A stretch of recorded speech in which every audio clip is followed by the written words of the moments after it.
saya Marcella Putri. Halo semua, perkenalkan namaku Kayla Ramadhani. Hai, perkenalkan nama aku Fitria Ramadhani.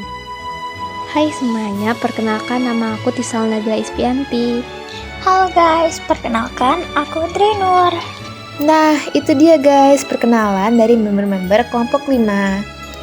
Sebelum kita memasuki pembahasan, kita simak satu video ini dulu ya. Cekidot.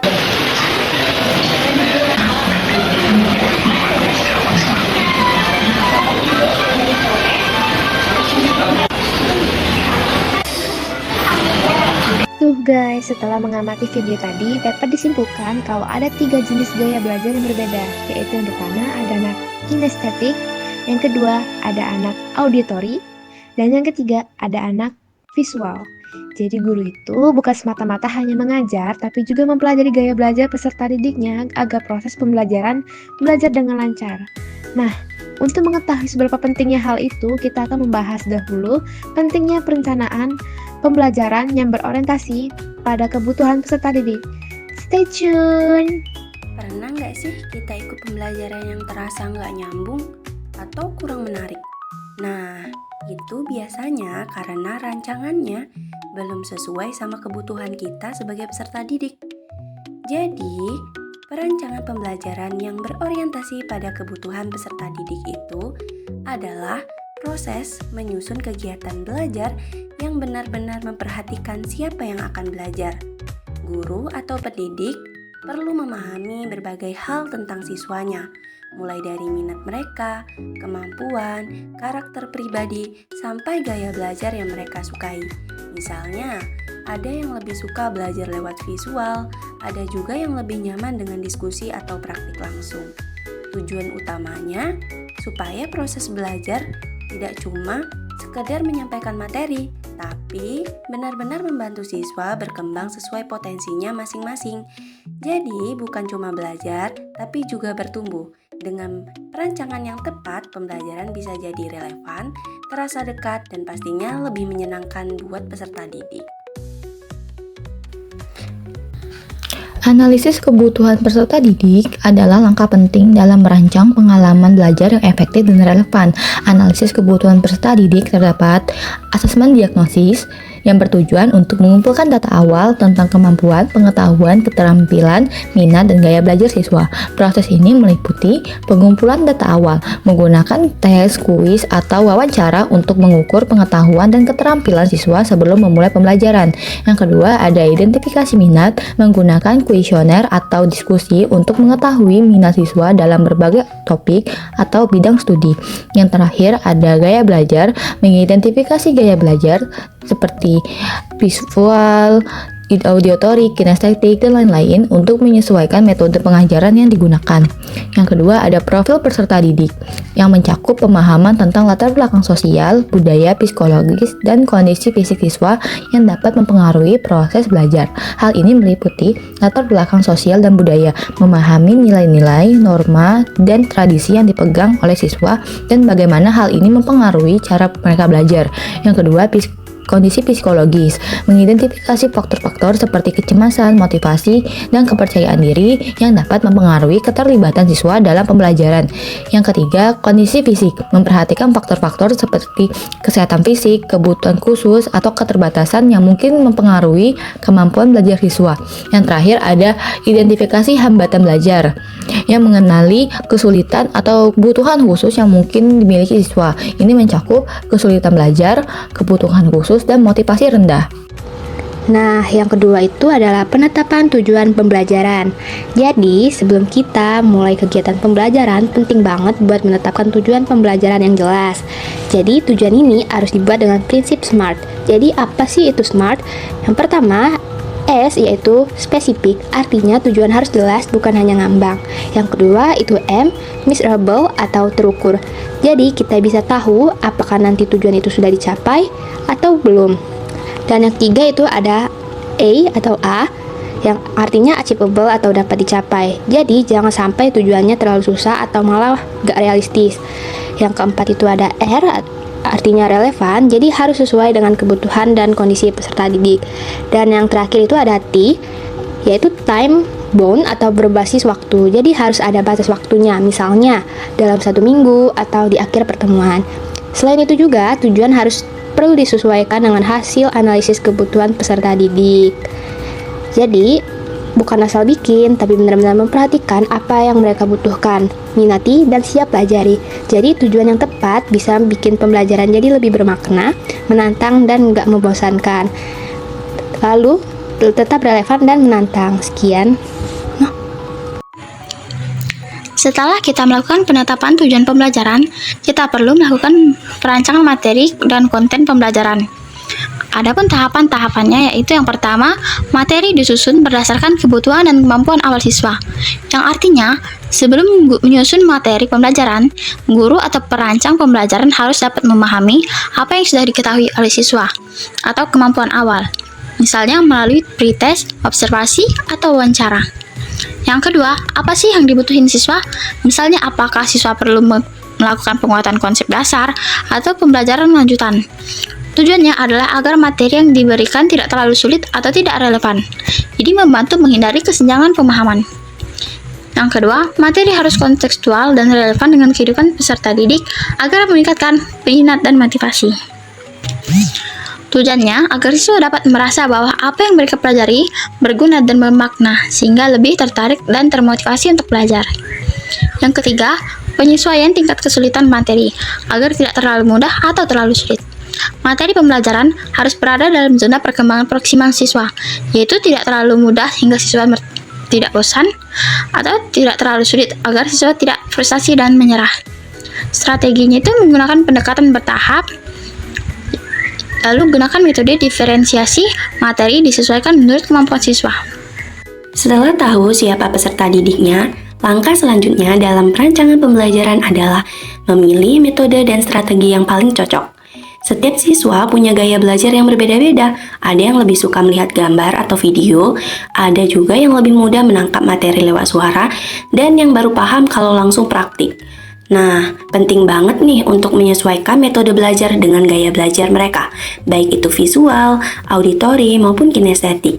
Selain itu, pendekatannya juga tidak bisa monoton. Guru bisa memvariasikan strategi seperti pembelajaran kooperatif yang mengandalkan kerja tim atau pembelajaran berbasis proyek. Dan masalah yang bikin siswa belajar lewat pengalaman nyata. Yang gak kalah pentingnya nih, siswa harus dilibatkan secara aktif. Bukan cuma duduk diam dengerin, tetapi benar-benar ikut terlibat diskusi, tanya jawab, presentasi, atau kegiatan lain yang interaktif. Dan karena setiap siswa punya kemampuan dan minat yang berbeda-beda, guru itu juga perlu menerapkan yang namanya diferensiasi pembelajaran. Artinya, cara mengajarnya disesuaikan, supaya semua siswa, baik yang cepat memahami maupun yang butuh waktu lebih, tetap bisa belajar dengan nyaman dan maksimal. Intinya, semakin fleksibel dan kreatif perancangannya, semakin besar peluang pembelajaran yang berhasil. Lalu, setelah kita menentukan metode dan strategi untuk pembelajaran, langkah selanjutnya adalah merancang media dan sumber belajar. Yang pertama yaitu memilih media pembelajaran yang menarik. Jadi memilih media pembelajaran yang menarik adalah langkah penting dalam menciptakan pengalaman belajar yang efektif. Media pembelajaran yang baik tidak hanya menyampaikan informasi, tetapi juga mampu menarik perhatian siswa dan memotivasi mereka untuk belajar. Berikut ada beberapa jenis media yang dapat dipertimbangkan. Yang pertama ada video. Jadi video itu adalah alat yang sangat efektif untuk menyampaikan informasi secara visual dan auditori. Dengan menggunakan video, kita dapat menjelaskan konsep yang kompleks dengan cara yang lebih mudah dipahami. Misalnya, video animasi dapat digunakan untuk menjelaskan proses ilmiah, sementara video dokumenter dapat memberikan konteks sejarah yang lebih mendalam. Selain itu, video dapat diakses kapan saja, memungkinkan siswa untuk menontonnya berulang kali jika diperlukan. Lalu yang kedua itu ada gambar. Gambar dapat membantu memperjelas informasi dan membuat pembelajaran lebih menarik. Dalam banyak kasus, gambar dapat menggantikan kata-kata dan memberikan pemahaman yang lebih cepat. Misalnya, dalam pembelajaran seni, gambar karya seni dapat digunakan untuk menganalisis teknik dan gaya. Dalam pembelajaran sains, diagram atau infografis dapat membantu siswa memahami hubungan antar konsep.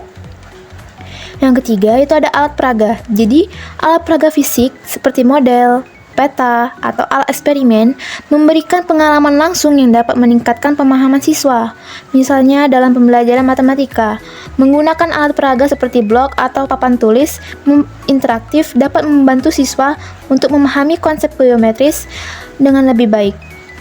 Pengalaman langsung ini juga dapat meningkatkan keterlibatan siswa dalam proses belajar. Lalu yang terakhir itu ada teknologi digital. Dengan kemajuan teknologi, banyak aplikasi dan platform digital yang dapat digunakan sebagai media pembelajaran. Misalnya platform pembelajaran online seperti Kahoot atau Quizizz dapat digunakan untuk membuat kuis interaktif yang menyenangkan. Selain itu juga simulasi dan permainan edukatif yang dapat memberikan pengalaman belajar yang mendalam dan interaktif, memungkinkan siswa untuk belajar melalui eksplorasi dan percobaan. Lalu selanjutnya ada memanfaatkan sumber belajar yang bervariasi. Jadi memanfaatkan sumber belajar yang bervariasi adalah kunci untuk menciptakan pengalaman belajar yang komprehensif dan menyeluruh. Sumber belajar yang beragam tidak hanya memperkaya materi yang diajarkan, tetapi juga memberikan siswa kesempatan untuk belajar dengan cara yang berbeda. Berikut adalah beberapa alasan mengapa penting untuk menggunakan sumber belajar yang bervariasi. Yang pertama yaitu meningkatkan aksesibilitas. Dengan menyediakan berbagai sumber belajar, kita memastikan bahwa semua siswa dapat mengakses informasi berbeda yang mereka butuhkan. Misalnya, beberapa siswa mungkin lebih suka membaca buku, sementara yang lain lebih suka menonton video atau mendengarkan podcast. Dengan menawarkan berbagai format, kita dapat memenuhi kebutuhan belajar yang berbeda. Lalu yang kedua ada mendorong pembelajaran mandiri. Jadi sumber belajar yang bervariasi memungkinkan siswa itu untuk bereksplorasi topik lebih mendalam sesuai minat mereka. Misalnya, siswa dapat menggunakan artikel online, e-book, atau video tutorial untuk memperdalam pemahaman mereka tentang suatu konsep. Jadi, ini mendorong pembelajaran lebih mandiri dan membantu siswa mengembangkan keterampilan penelitian.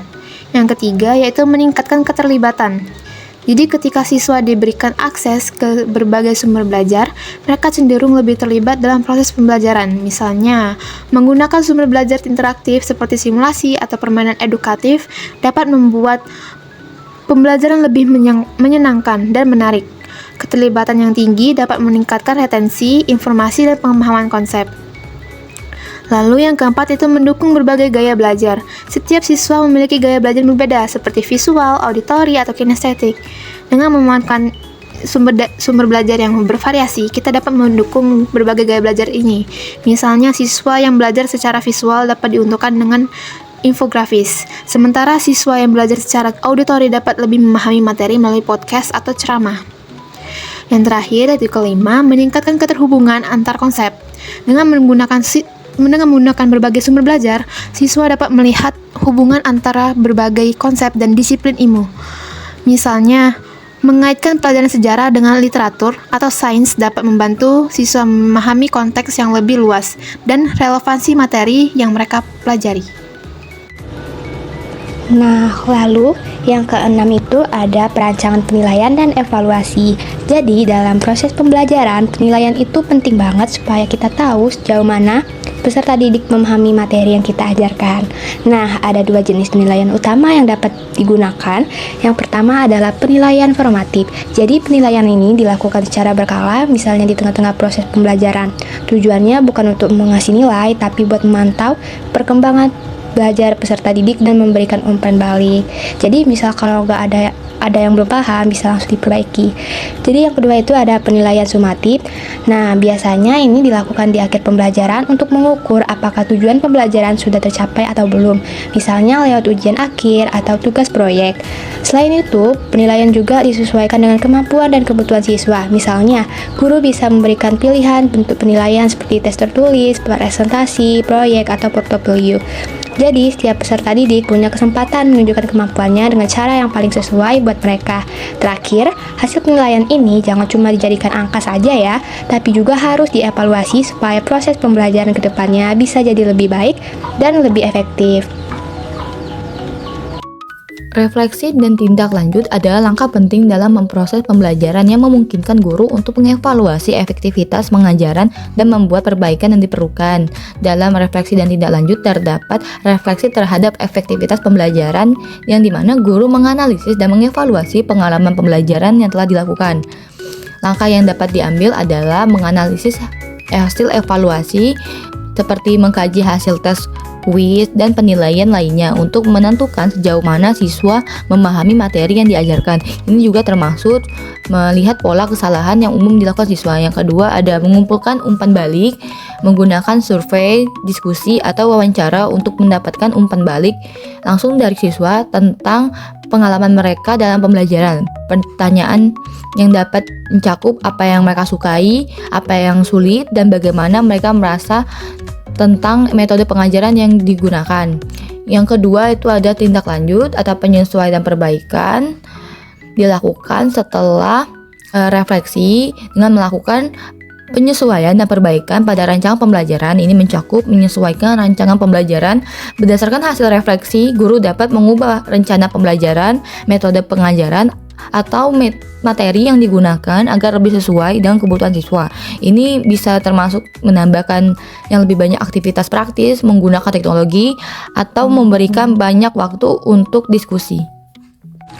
Nah, selanjutnya itu ada prinsip-prinsip rancangan pembelajaran berorientasi pada kebutuhan peserta didik.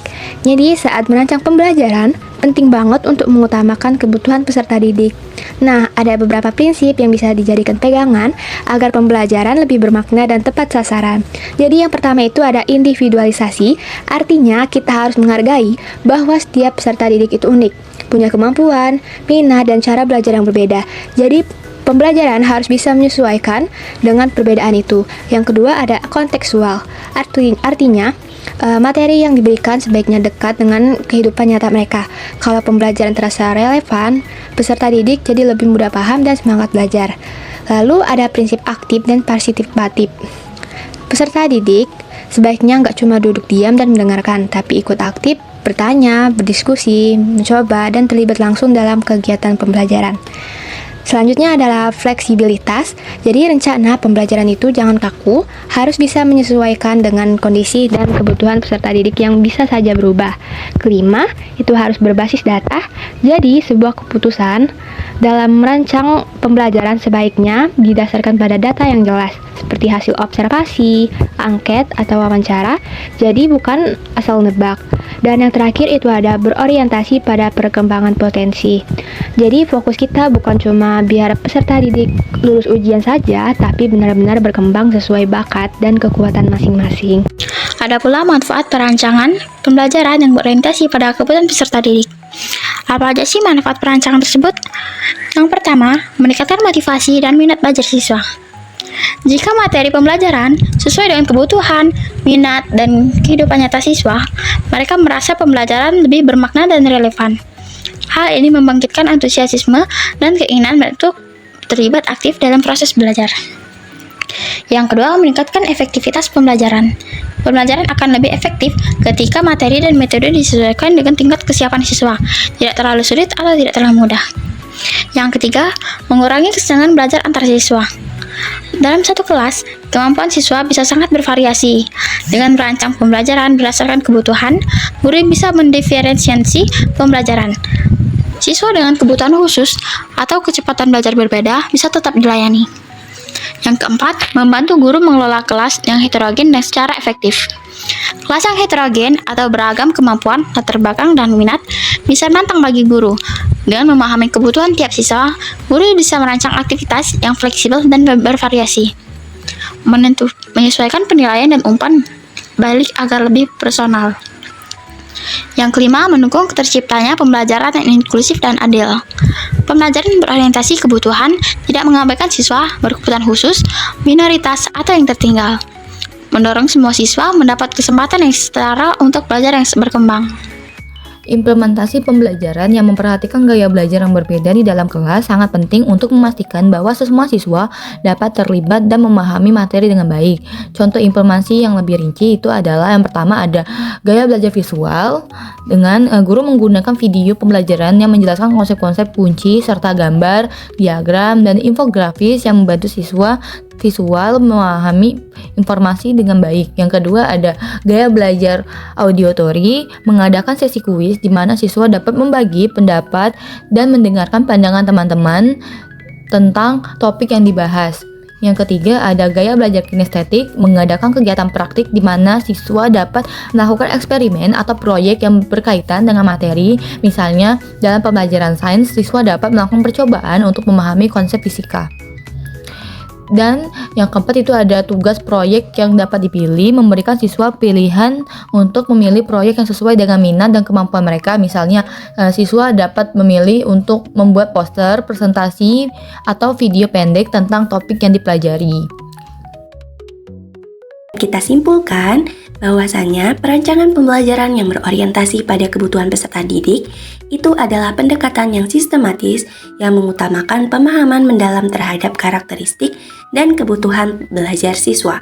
Dengan melakukan analisis kebutuhan, merancang tujuan, materi, metode, media, dan penilaian yang sesuai, proses pembelajaran menjadi lebih efektif, menyenangkan, dan mampu mengoptimalkan potensi setiap peserta didik. Pendekatan ini juga menuntut guru untuk terus melakukan refleksi dan penyesuaian agar pembelajaran selalu relevan dan responsif terhadap perubahan kebutuhan peserta didik. Nah, itu dia guys penjelasan dari member-member kelompok 5 tentang perencanaan pembelajaran yang berorientasi pada kebutuhan peserta didik. Semoga penjelasan kami ini bisa memberikan manfaat bagi semua orang. Terima kasih bagi yang sudah menyimak video kami dari awal hingga akhir.